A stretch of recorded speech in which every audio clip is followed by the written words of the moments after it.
Shalom Bapak Ibu, pada kesempatan yang baik ini saya akan memaparkan penelitian yang kami lakukan, yaitu saya, Tantri Yulia, dan Febri Suraswati. Adapun judul penelitian yang kami lakukan adalah pengembangan strategi pembelajaran yang efektif di tengah pandemi COVID-19 di SDT Kristus Alpha Omega Semarang.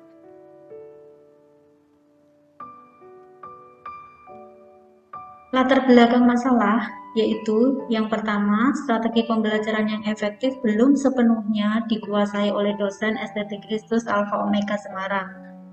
Yang berikutnya, strategi pembelajaran yang efektif masa pandemi COVID-19 kurang dimanfaatkan secara maksimal oleh dosen dalam mencapai tujuan pembelajaran di SDT Kristus Alpha Omega Semarang.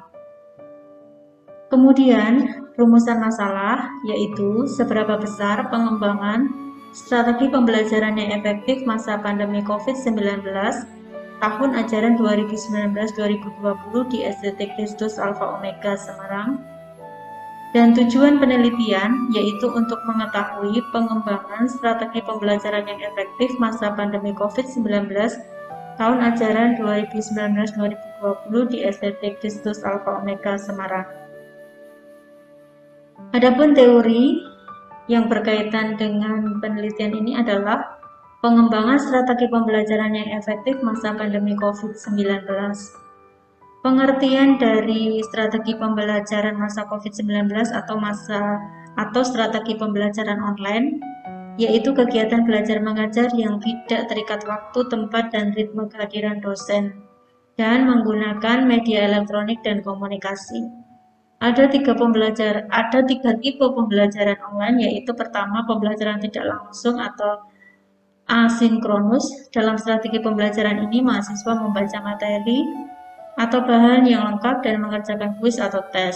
Dan yang kedua, pembelajaran sinkronus, yaitu sebuah kelas yang dipertemukan secara online dalam situs web yang telah ditentukan dan waktunya disesuaikan dengan kesepakatan bersama antara dosen dan mahasiswa.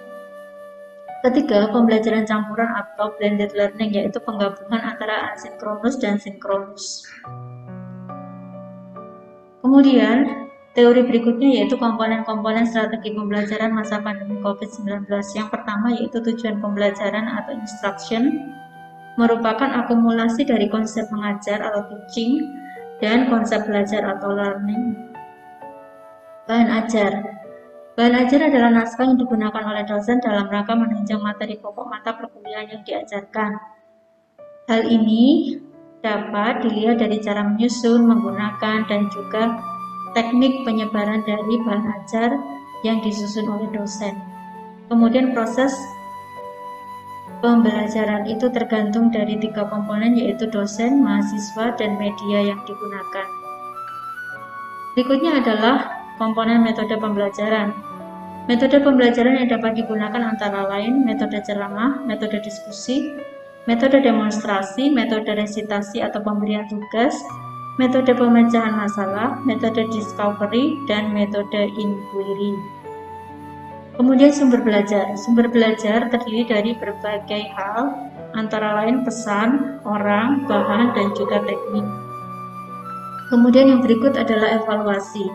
Evaluasi ini untuk memberikan gambaran atau mendeskripsikan informasi dan melakukan penilaian guna mengambil keputusan berkaitan dengan hasil belajar mahasiswa. Dosen, komponen yang berikutnya adalah dosen. Dosen diharapkan memiliki kompetensi atau berbagai kompetensi yang mendukung proses pembelajaran online. Selain itu, dosen juga harus memiliki agility, yaitu kemampuan untuk beradaptasi dengan situasi dan kondisi yang dihadapi, dengan memiliki kemampuan dalam memiliki strategi pembelajaran yang sesuai dengan situasi dan kondisi. Kemudian mahasiswa. Mahasiswa yang dapat mengikuti pembelajaran online adalah mahasiswa yang memiliki inisiatif yang tinggi, memiliki persepsi seorang pembelajar, dan bagaimana ia dapat berinteraksi dengan lingkungannya.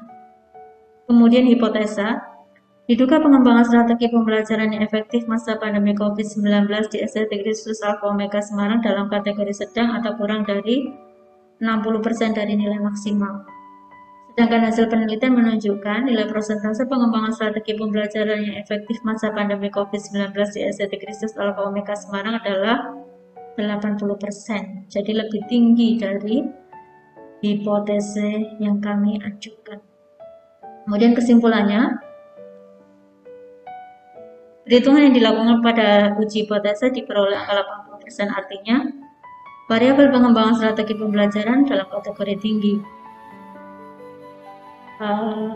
Namun demikian, ada beberapa hal yang menjadi saran dari kami, yaitu berdasarkan item yang kurang. Yang pertama, yaitu berkaitan dengan dosen. Dosen harus meningkatkan kinerja dalam hal mengembalikan hasil koreksi tugas mahasiswa.